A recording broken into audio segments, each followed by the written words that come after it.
My brother stole my fiancée by spreading lies that I cheated. Mom told me she chose the better son. I disappeared without a word. 3 years later I returned as his new CO and fired him on the spot. Can you imagine pouring your entire life into building a future only for the people you trust most to tear it all down piece by agonizing piece? What if I told you that the brother I'd always stood by, the one I'd given everything for, was the one who plunged the knife in while my entire family cheered him on? It sounds impossible, right? But it happened, and what came next was a transformation I never saw coming. At 29, Ethan genuinely thought I had it all figured out. My career was on an upward trajectory, my college sweetheart Chloe was about to become my wife, and my family was, well, my family. 5 years earlier, the idea of ever cutting ties with them would have been a joke.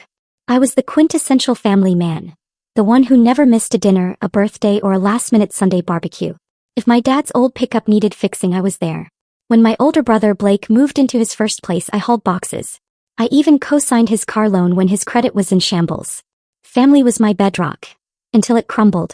Chloe and I had been together for nearly 8 years. We shared that unique brand of goofy humor, a questionable taste in music, and a mutual dream of a cozy house with a wraparound porch.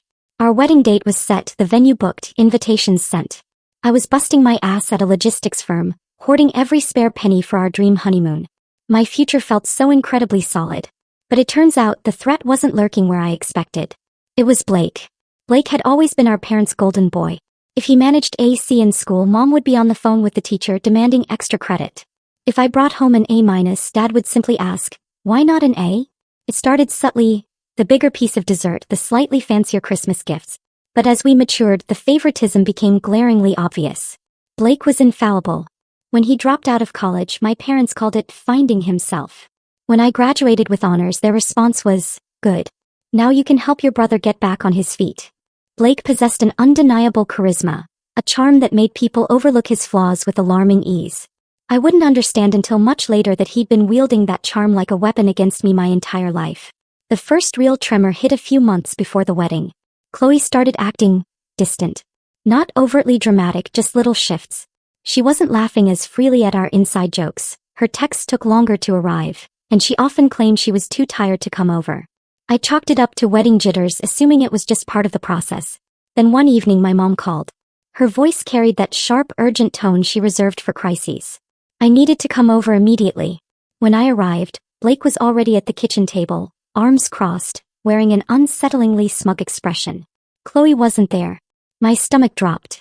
Ethan, Mom began, her voice ice cold, we need to discuss your recent behavior. My heart hammered. What are you talking about? I asked, utterly bewildered. Blake instantly cut in, claiming he'd seen my phone light up at a family dinner, snatched it and discovered flirty messages with a coworker. I was staggered. Not only had I not been texting anyone inappropriately, but I guarded my phone religiously. Blake had never ever touched it. When I tried to protest, Mom silenced me. Don't you dare lie, she spat. Chloe knows. She came to us in tears. I stood there, my world spinning, frantically trying to reach Chloe, but her phone went straight to voicemail. 2 days later, Chloe called off the wedding. She refused to meet, refused to speak, sending only a single text. I can't marry someone I don't trust. My world didn't just crack, it disintegrated. I pleaded with her to hear me out, but it was like shouting into a void. Then, almost immediately, Blake conveniently became Chloe's primary source of emotional support, a role that suspiciously involved a great deal of time spent together. Each time I asked my parents if they believed me, they'd reply, Chloe deserves honesty. You brought this on yourself. 3 weeks later, Blake posted a picture on Instagram, him and Chloe, holding hands, with a nauseating caption about true love finding a way. I showed it to Mom, absolutely incandescent with rage, and she merely looked at me and said, she chose the better son. Perhaps this is for the best. That phrase, the better son, was seared into my memory, a burning brand suggesting I was a defective version of Blake, fit only for discard so he could flourish. That night, I packed a duffel bag, moved out of state, and stopped answering every call. I didn't just go low contact, I vanished. The next 3 years were a blur of furious reconstruction. I threw myself into my work, chasing promotions, ensuring that when people thought of Ethan, they thought of competence, respect, and unshakable resolve. Yet even as I ascended the corporate ladder, even as my apartment transformed into a sleek condo and my savings account swelled, the bitterness gnawed at me. Holiday photos of Blake and Chloe would surface on social media, Mom beaming as if she hadn't orchestrated the demolition of my life, and a cold weight would settle in my chest. I wanted no part of their lives, no contact. But I made a solemn vow. If I ever faced Blake again, it wouldn't be as the humiliated younger brother. It would be as someone who could meet his gaze without flinching. That opportunity arrived sooner than I anticipated. 3 years into my self-imposed exile, my company merged with a smaller firm. I was promoted again, this time to CEO. It was a whirlwind of introductions, board meetings, and new faces, until I scrolled through the employee roster and saw a name I hadn't seen in years. Blake. Same last name, same infuriatingly smug face in the company photo. My hands trembled as I clicked on his file. He was a mid-level manager. My brother. The man who stole my fiancée, who shattered my relationship with my family. He now worked for me. I kept it to myself for a while, letting the initial shock morph into something calmer, sharper. I pictured the moment I'd see him again after all this time. To stand before him not as the brother he'd publicly shamed, but as his ultimate superior. To watch his face when he realized who signed his paychecks. It was almost too perfectly poetic. And that's when I knew, this story wasn't over. Not yet. When I finally encountered Blake, it wasn't in some dramatic showdown. It was a mundane Tuesday morning. I was doing a walkthrough, getting a feel for the department heads under my new leadership. I wore a tailored navy suit, the kind I couldn't have dreamed of affording 3 years ago, feeling a quiet sense of power, as if I'd finally stepped into the life I'd meticulously built. Then I heard it, that unmistakable, loud, unfiltered laugh, the kind that made everyone turn even if the joke wasn't funny. I froze mid-stride, my pulse leaping. I followed the sound, turning a corner into a conference room where a group of managers were gathering for their weekly sync. And there he was. Blake looked almost identical, perhaps a touch heavier, his hair still cut in that perpetually casual style he favored. He leaned against the table holding court, cracking some joke about a client that elicited chuckles from the room. For a moment I was simply frozen, observing him like an animal I hadn't seen in years. My stomach clenched, not just with anger but with something far heavier, older. Seeing him brought it all rushing back. The kitchen confrontation, Mom's cutting words, Chloe's stony silence, the physical ache of my heart collapsing in my chest. I must have stood there longer than I realized because eventually someone spotted me and cleared their throat. Blake, another manager murmured. The news is here. Blake turned and I swear the color drained from his face. For one perfect, silent moment our eyes locked. His practiced grin faltered, his posture stiffened, and I could practically see the frantic gears turning in his head as he tried to process what he was seeing. I offered the smallest, most controlled smile I could muster. "Morning," I said, my voice steady. "Don't let me interrupt." Then I walked past him, took the seat at the head of the table, and began the meeting as if nothing out of the ordinary had occurred. That first encounter set the tone, but the tension didn't dissipate. It thickened. Over the next few weeks I observed Blake closely. He attempted to act normal, to pretend our shared history was non-existent, but I could tell he was deeply shaken. Every time I entered a room he'd subtly straighten up. Every time I spoke he'd listen a little too intently, as if trying to gauge what I knew or what I was planning. But it wasn't just about him. Seeing Blake in this professional environment made me realize how deep the old family wounds still ran. My parents hadn't reached out in years. Now suddenly Mom started texting me again. "I heard you got promoted.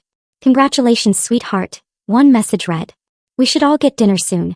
Blake says you look great." The sheer hypocrisy made my jaw clench.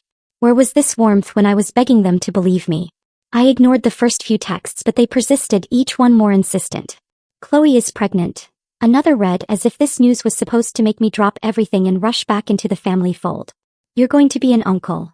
The ultimate kicker arrived one Friday night. I was still at the office, sifting through quarterly projections when my phone lit up with a call from Dad.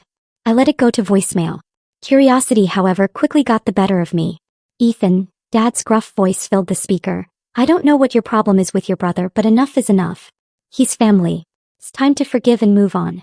Blake's doing well for himself now, and he and Chloe could really use your support. Be the bigger man for once. Be the bigger man." Those 4 words simmered in my brain for days. Be the bigger man. As if I hadn't already been swallowing my anger for 3 years just to function. As if I hadn't rebuilt my entire life from the ground up because of their betrayal. It wasn't enough that they had taken Chloe from me. Now I was supposed to come crawling back, smiling, and play the doting brother and uncle. The following Monday, a stark realization solidified everything. Blake was dreadful at his job. Not merely needs improvement bad, but actively negligent. He missed deadlines, offloaded his responsibilities onto his subordinates, and spent more time in the break room than at his desk. The only thing keeping his department afloat was a senior analyst who clearly resented doing her boss's job. One afternoon, I sat in on one of his presentations. It was a catastrophe. Poorly organized, riddled with errors, delivered with a kind of fake confidence that only works if no one asks follow-up questions. When I pressed him on a specific number, he stammered, offered a nonsensical answer, and then blamed someone else. I felt the entire room fall silent, everyone watching me, waiting to see if I'd call him out. I didn't. Not yet. Instead, I began collecting information quietly, meticulously. I asked HR to compile performance reviews. I requested department metrics. I scheduled one-on-one meetings with his direct reports, giving them a safe space to vent about the lack of proper leadership for months. Every piece of evidence stacked higher, building a picture not just of incompetence, but of profound entitlement. The same entitlement I'd grown up with.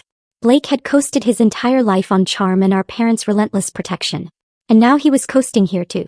Meanwhile, the family pressure intensified. Mom called me out of the blue one night, her voice syrupy sweet.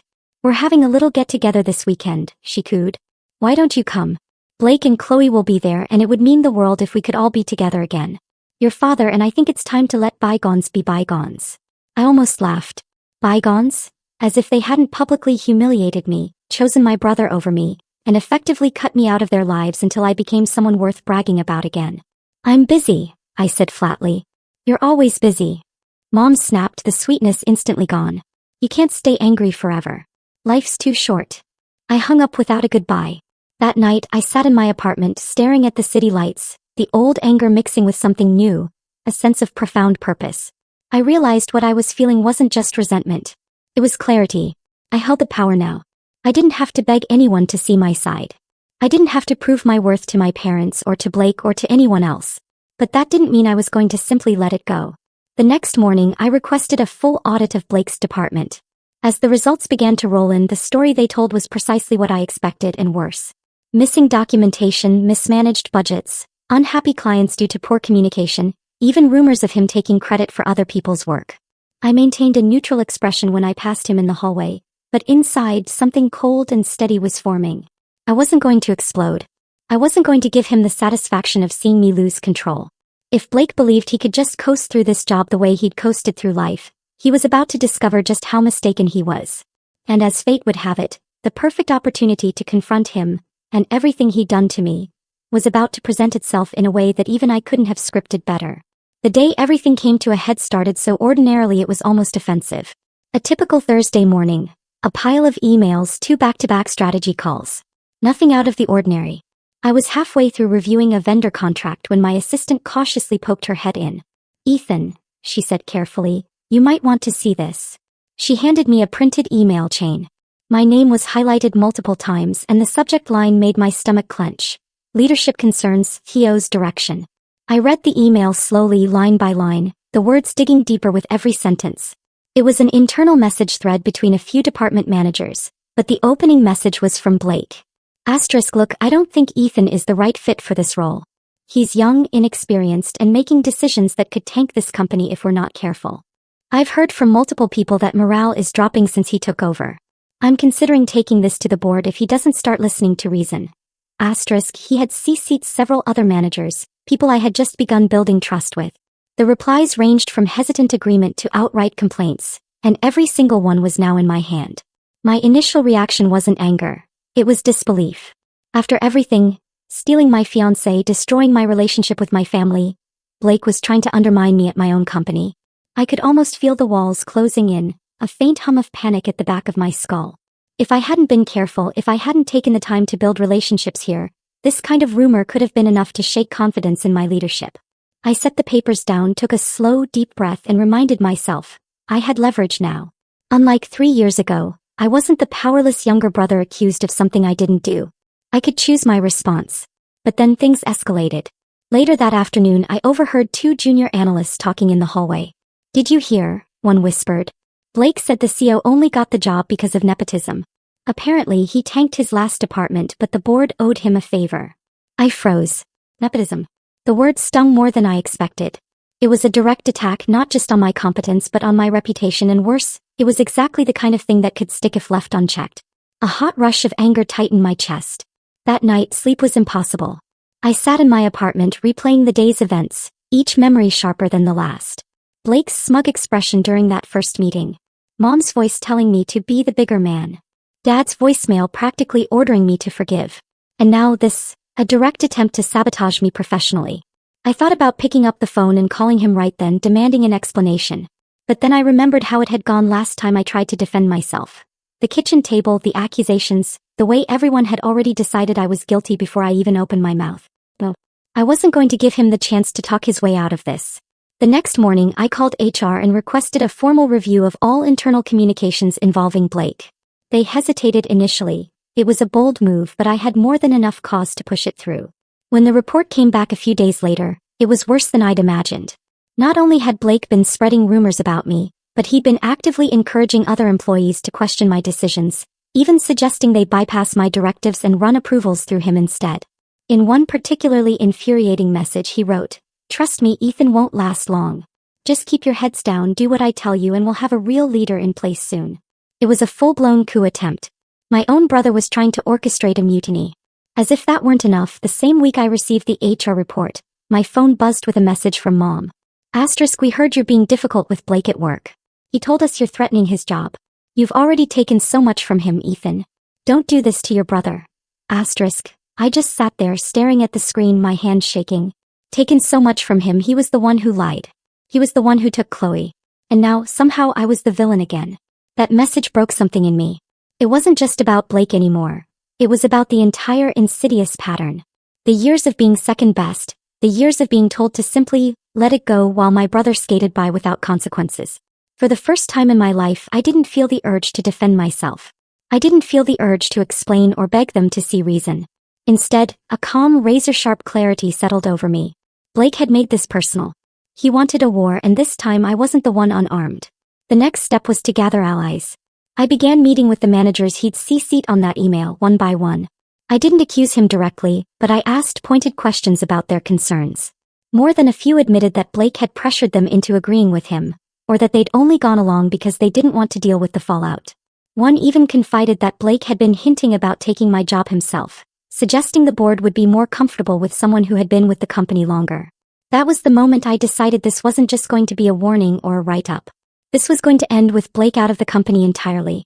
But before I could move, the final gut-wrenching blow landed, one I never saw coming.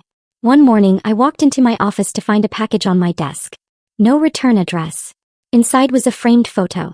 It was from my wedding that never happened, Chloe and I, standing in front of the venue we'd booked, holding hands, smiling like two people who believed the future was boundless. Across the bottom of the photo, scrawled in black marker, were the words, *, guess it worked out for the best.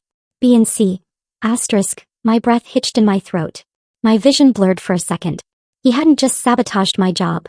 He'd taken the time to twist the knife in the oldest, deepest wound I had. I set the photo down carefully, my hands trembling. And then I laughed, quietly at first, then louder, until it startled my assistant outside the door. Because in that moment, all the lingering fear, all the doubt, all the hesitation burned away. Blake had just given me explicit permission to do what I'd been planning all along. And this time there would be no coming back for him. When I got home that night, I didn't turn on the lights. I just sat on my couch in the dark, the photo still in my bag, a poisonous artifact. I couldn't bear to look at it, yet I couldn't bring myself to discard it either. It sat there, a heavy reminder of everything I had lost. The life I was supposed to have, the family I used to believe would always be there for me. For hours I simply existed. The city hummed outside my window, horns, footsteps, distant laughter. But I felt like I was underwater. My chest ached in that familiar way it did right after Chloe left, as if my ribs were too tight around my lungs. All those years of progress, of clawing my way back to some semblance of happiness. And in one day, Blake had managed to make me feel like that heartbroken guy again, standing in my parents' kitchen with everyone looking at me like a stranger. I skipped dinner. I ignored my phone when it buzzed with another message from Mom. * Ethan, you have to stop this feud before it destroys the family. Blake and Chloe are happy. Can you be happy for them? * Happy for them. I closed my eyes and leaned back, letting the words dig their claws in. It wasn't just that they'd chosen Blake. It was that they expected me to celebrate it, to be grateful that my ex-fiancé and my brother had found love at my expense. I didn't sleep much that night. At some point, I found myself at my kitchen table with a legal pad, just scribbling names, dates, projects Blake had botched, employees he'd upset. It wasn't a plan. Not yet. It was just everything I'd been holding in dumped onto paper. When I stopped writing, the page was a mess of ink and my hand hurt. But something in me felt lighter. The next morning I woke up with that same dull ache in my chest. But there was also something new: resolve. If I was going to do this, if I was going to hold him accountable, it couldn't be fueled by anger alone. I had to be methodical, careful. The last time I tried to fight for myself, I lost everything. This time I couldn't afford to misstep. I started arriving at work earlier than usual, staying later. I kept my interactions with Blake polite but brief, forcing myself to smile when he made some half-hearted joke in the break room. It was exhausting, playing the part of the calm, reasonable CEO while my insides were a storm. Every night I went home and did my research. I learned everything I could about corporate policy, about performance reviews, about the exact thresholds we needed to meet before termination could be justified. I knew if I handled this wrong, he'd cry favoritism, perhaps even try to sue for wrongful dismissal. I wasn't just going to remove him. I was going to ensure there wasn't a single loose thread for him to pull on afterward. But even as I plotted, there were moments where the grief still hit me hard. I'd find myself staring at old photos, me and Chloe at the state fair, me and Blake as kids in matching baseball uniforms. There were nights where I almost picked up the phone, almost texted her, almost asked if it was worth it. But every time I got close, I remembered that photo, that smug black marker scrawl. At work, the pressure grew. The audit reports kept piling up, painting an uglier and uglier picture of Blake's department. Missed deadlines that cost us thousands, client contracts mishandled, even an expense report that hinted at him charging personal meals to the company card. I sat in my office staring at the numbers, wondering how he'd gotten this far without someone stepping in. And then it hit me.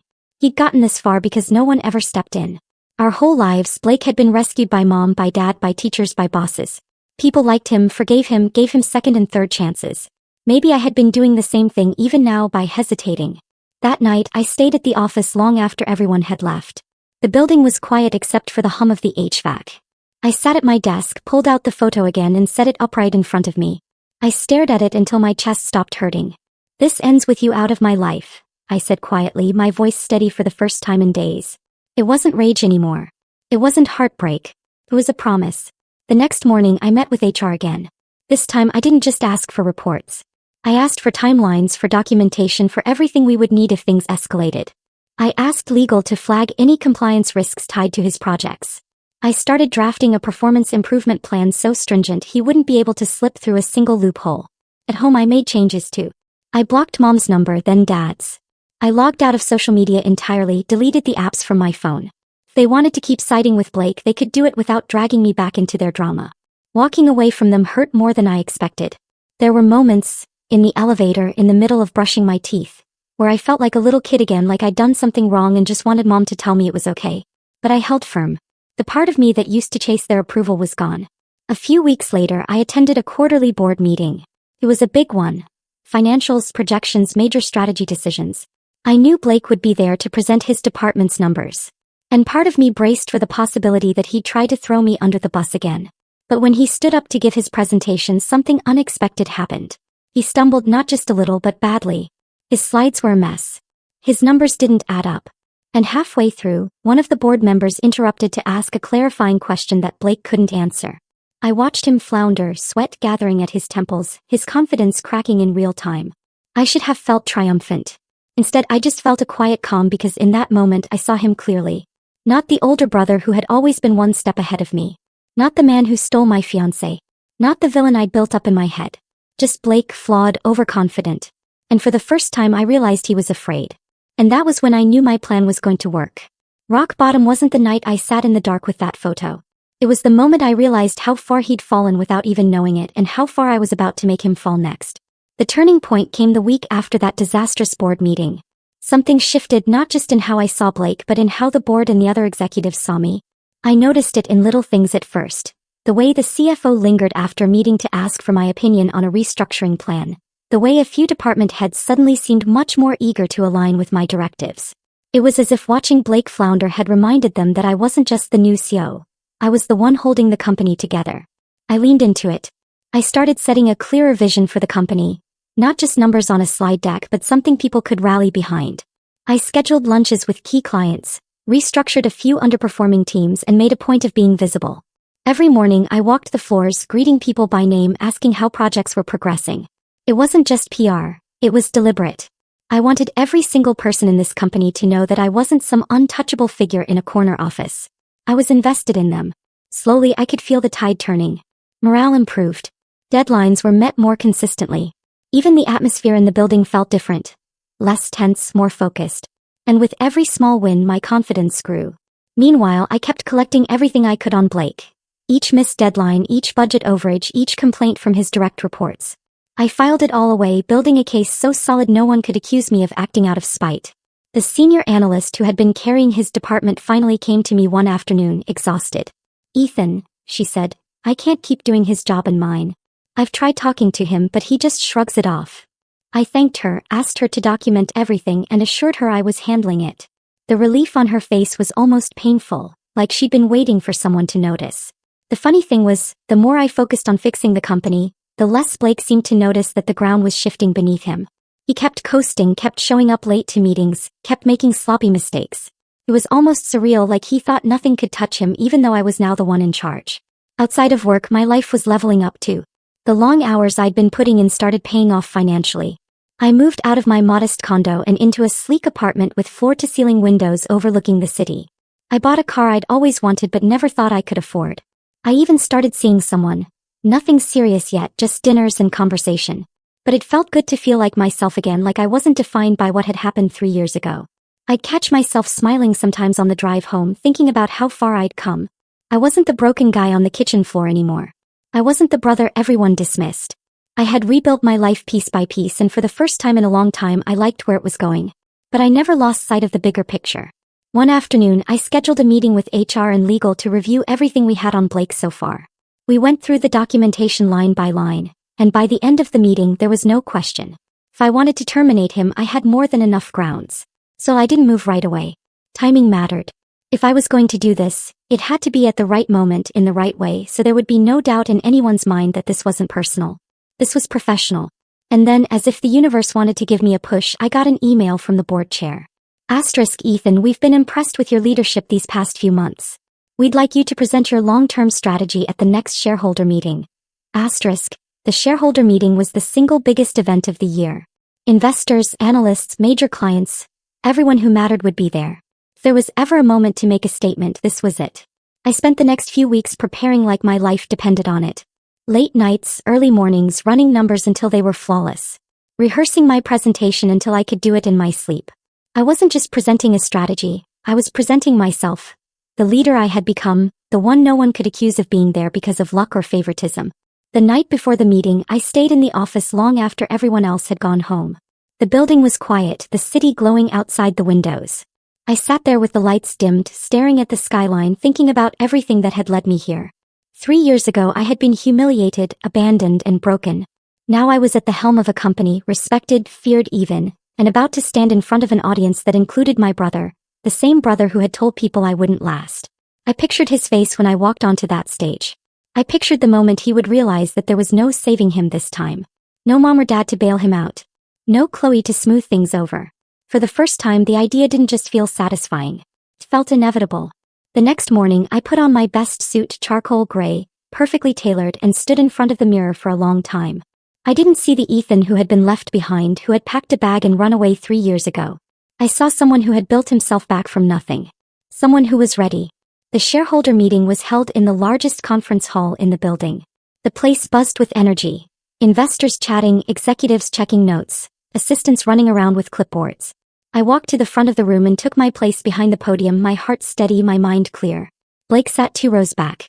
I didn't look at him right away. I didn't need to. I could feel his presence, feel the weight of his stare. When I finally did meet his eyes, I didn't smile. I didn't nod. I just held his gaze for one long electric second before turning back to the room. "Good morning," I said into the microphone, my voice carrying clearly. "Let's talk about the future." And in that moment I knew the future I was about to build did not have a place for Blake. The rise was almost complete. All that was left now was to deliver the final blow, carefully, publicly, and in a way that no one could ever question. The shareholder meeting was the first time I truly felt the weight of my position. Not just as a leader but as the person steering the entire future of the company.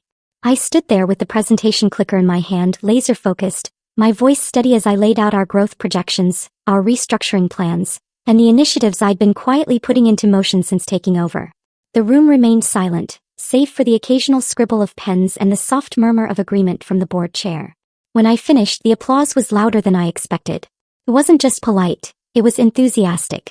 Investors came up afterward to shake my hand, complimenting the clarity of my vision. I caught Blake in my peripheral vision, standing stiffly near the back, jaw tight. He didn't approach me, didn't congratulate me. For once, he didn't have a snide comment ready. That reaction, or rather that lack of one, told me everything. He wasn't just threatened. He knew the ground was slipping under his feet. Over the next few weeks, the power shift became undeniable. The board started looping me in earlier on decisions, asking my opinion before anyone else's.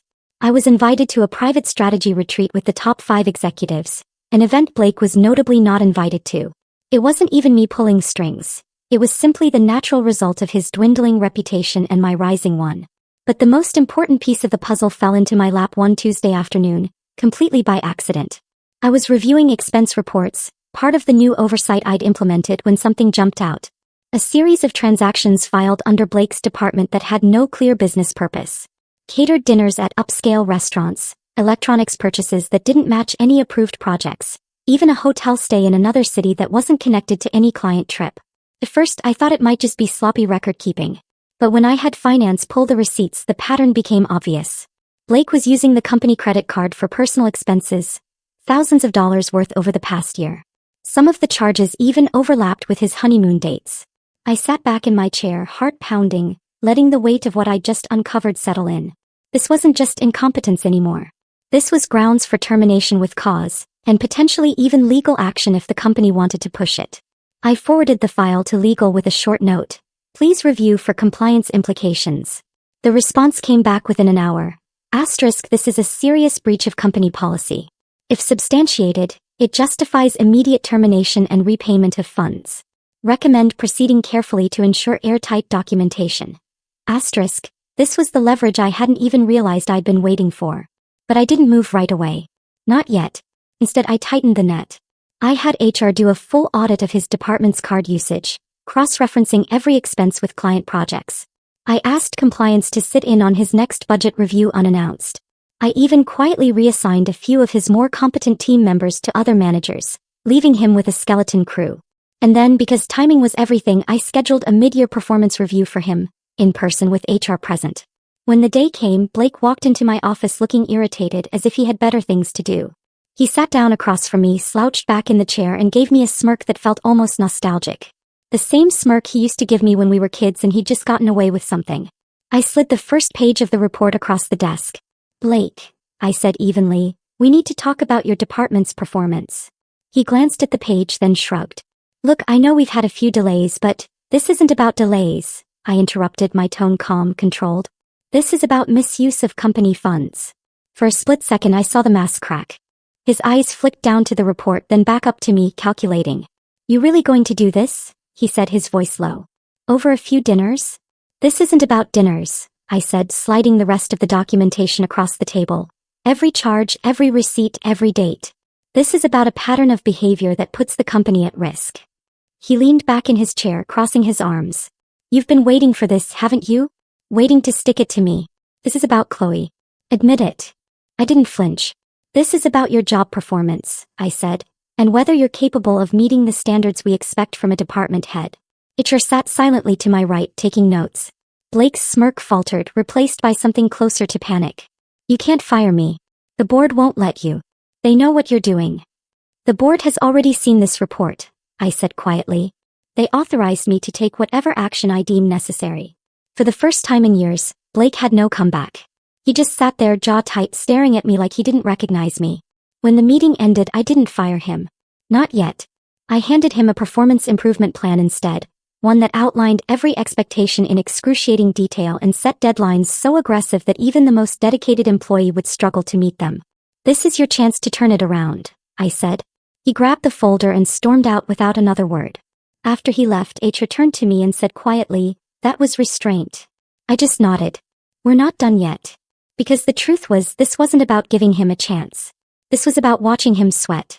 Watching him realize that the safety net he'd relied on his entire life was gone. And as fate would have it, the perfect opportunity for the final act was just around the corner. The annual company-wide town hall, a live-streamed event with every employee watching, the single most public forum we had. I made sure Blake's department would be presenting their quarterly results. And I made sure I'd be the one holding the microphone when it was time to talk about accountability. By the time the town hall rolled around, everything was in place. The documentation, the board's approval, the compliance findings, an airtight case that no one could argue with. All that was left was to decide just how public I wanted this to be. And as I stood backstage that morning watching employees file into the auditorium, I knew the answer. This wasn't just about firing him. This was about finally taking back everything he'd taken from me. My dignity, my peace, my place in the family. And I was going to do it in a way that he would never, ever forget. The morning of the town hall, I woke up before my alarm. I didn't feel nervous. I didn't feel angry. I felt sharp, like a blade that had been slowly honed over 3 years of quiet grinding. The plan was ready. Every piece in place. Today wasn't going to be loud or messy. It was going to be surgical. I arrived early before most of the staff and stood at the back of the auditorium while the AV crew tested microphones and adjusted lights. The stage was set up with a long table for department heads to present their quarterly updates. I could see Blake's name card already in place. The sight of it made something settle inside me. A strange mix of satisfaction and finality. This was it. By the time the room filled, there was a hum of energy in the air. The town hall was always a big deal. Employees from every branch tuned in live, and the recording would go out to investors later that day. If there was ever a moment to make a statement, this was it. I started with the usual formalities. Company updates, financial health, recognition for teams that had gone above and beyond. The audience was engaged, leaning in, nodding. The atmosphere was almost celebratory. And then it was time for department updates. Blake walked onto the stage last, looking tense but defiant. He had tried. I could tell his suit was pressed, his slides looked more polished than usual, and he kept glancing at me like he was daring me to say something. When it was his turn to speak, I stepped back and let him take the mic. His presentation was better than usual, still sloppy in places, but he'd clearly put more effort into it than he had in months. He was trying to save himself and everyone in the room could feel it. When he finished, I stepped forward again. "Thank you, Blake," I said evenly, taking the microphone back. "I'd like to talk a little bit about accountability." The room quieted. "One of the things we've been focusing on this quarter," I continued, "is ensuring that every department is operating at the highest level of integrity. We owe that to our clients, to our shareholders, and to each other." Behind me, the screen changed, not to the next department slides, but to a summary of the audit findings from Blake's department. Missing deliverables, budget overruns, compliance violations. Every bullet point backed by dates and figures. I didn't look at him. I kept my gaze on the audience. "These findings are not hypothetical," I said calmly. "They represent real lapses that have cost this company time, money, and credibility, and they require decisive action." There was a ripple of murmurs through the room. I let the silence stretch for a moment before continuing. "Effective immediately," I said, my voice steady. "Blake will no longer be serving as department head. A search for new leadership will begin today, and interim management will report directly to me." The room went so quiet you could have heard a pin drop. Out of the corner of my eye, I saw Blake stiffen. He looked like someone had just yanked the ground out from under him. I turned to face him at last. "Blake, please remain after the town hall to meet with HR and finalize the transition plan." He opened his mouth like he was about to argue, then shut it again when he saw the entire company watching. His face was pale, his jaw tight, but he nodded stiffly. I turned back to the audience. "This is not about punishment," I said, my tone even. "This is about accountability and ensuring that we are all working toward the same standard of excellence. We have a responsibility to each other, and that means holding ourselves and each other accountable when we fall short." When the town hall ended, there was no applause, just a heavy, charged silence as people filed out, whispering. The message had landed, not just about Blake but about me. Afterward, HR and legal joined me in my office. Blake came in last, still holding the folder from his performance plan. "You can't humiliate me like that," he said, his voice low and tight. "You humiliated yourself," I replied evenly. "I just made sure the company understood why you won't be here anymore." "You think this makes you the bigger man?" he snapped. "No," I said, standing and meeting his eyes. "Being the bigger man was what I did 3 years ago when I walked away and started over instead of burning everything down. This," I gestured to the stack of reports on my desk, "this is just closure." HR took over then, going through the formal termination process. Blake sat there stone-faced, signing where he had to sign, refusing to look at me. When it was done, he stood, adjusted his jacket, and said quietly, "Mom and Dad will hear about this." "They probably already have," I said. "But here's the thing. I don't care anymore." For a moment he just stood there staring at me like he didn't recognize me. Then he turned and walked out, the door closing softly behind him. I sat back down at my desk, exhaling slowly. It was done. But as satisfying as it wasn't noisy or dramatic. There was no shouting match, no grand scene, just a clean final severing of the last tie between us. And as word spread through the company over the next few days, something else happened. Employees started stopping by my office to say thank you. Not because they hated Blake, but because they felt heard, protected. It was a subtle but powerful shift. The revenge wasn't just about firing him. It was about reclaiming my voice, my power, my ability to decide what stayed in my life and what didn't. And yet, a part of me knew the fallout was still coming from my family, from the whispers that were no doubt spreading through their group chats right now. And I was ready for it because this time I had nothing to lose. The family fallout began faster than expected. Less than 24 hours after the town hall, my phone lit up with a string of missed calls from my parents, back to back, like an alarm I couldn't shut off. I didn't answer. When the voicemails came in, I listened to them once just to be sure I was done with any lingering shred of guilt. Mom's voice was first, sharp and accusing. Ethan, what on earth were you thinking? Firing your brother in front of the whole company. Do you have any idea what that's done to him? He's humiliated. You should be ashamed. Then Dad's voice, rough and clipped. You're tearing this family apart. You could have handled this privately. Blake told us you've been targeting him for months. You've made your point, son. Now fix this. Fix this. I almost laughed. For years, those two words had been the burden I carried. The one expected to patch things up, smooth things over, make life easier for everyone but myself. I didn't call them back.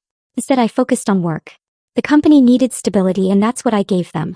We named an interim head for Blake's department, redistributed responsibilities, and in 2 weeks, performance was already improving. The board congratulated me for taking decisive action, and the shareholders sent a formal note of appreciation for the transparency. The whispers died down. People moved on, but Blake didn't. One evening, about a month after his termination, I was leaving the office late when I saw him standing by the building's front entrance. He looked different, not polished, not smug, just tired. His suit was wrinkled, his hair slightly disheveled. Ethan, he said as I approached. I stopped a few feet away. Blake. You ruined me, he said flatly. No one in this industry will touch me after what you did. You ruined yourself, I said, keeping my voice calm. I just stopped covering for you. He stepped closer, his expression raw in a way I'd never seen before. You got everything. You know that. The job, the respect, the title, and you still couldn't let me have anything. Not even Chloe. At the mention of her name, something twisted in my chest. But I didn't let it show. You didn't have Chloe, I said. You lied to get her. You burned me to the ground so you could stand where I was standing. And you know what? You still lost. He flinched like I'd struck him. For a second I thought he might hit me, but then his shoulders slumped. I don't know what I'm supposed to do now, he admitted quietly, almost to himself. That's not my problem anymore, I said. For the first time in our lives, you get to deal with your own mess. Maybe that's the best thing that could have happened to you. He stared at me for a long moment, then turned and walked away, his figure disappearing into the dark street. That was the last time we spoke. A few weeks later, I got a final text from Mom. We're disappointed in you, Ethan. You've changed. I stared at the message for a long time before typing a reply. Good. I was supposed to. And then I blocked her number. Life moved on. The company flourished under the new structure and morale reached an all-time high. My name began circulating in industry circles as a case study for decisive leadership. One Friday evening, I stood in my apartment looking out over the city skyline, a glass of whiskey in my hand. The sun was setting, painting everything gold, and for the first time in years, I felt completely still inside. Blake was gone from the company. The weight of my family's expectations was gone too. I had rebuilt my life on my own terms. No apologies, no compromises. I walked over to the drawer where I'd kept that framed photo, the one with the black marker message that had pushed me over the edge. I took it out, looked at it one last time, and then opened the window. The glass frame slipped from my fingers, fell 12 stories, and shattered on the pavement below. And just like that, the last piece of the past was gone. I closed the window, finished my drink, and smiled. For the first time since the day everything fell apart, I felt truly, completely free. Not just free from Blake or from my parents' favoritism or from the ghost of Chloe, but free from the version of myself who kept trying to earn their approval. And as the city lights flickered on one by one, I knew with absolute certainty I hadn't just survived what they did to me. I had turned it into the best thing that ever happened to me. And this time there was no one left who could take it. After hearing my journey, I'm truly curious. If you found yourself in a similar situation, having to choose between your family's loyalty and your own self-respect, What would be the very first step you take to reclaim your life? Share your thoughts below. I'm really keen to hear your perspective.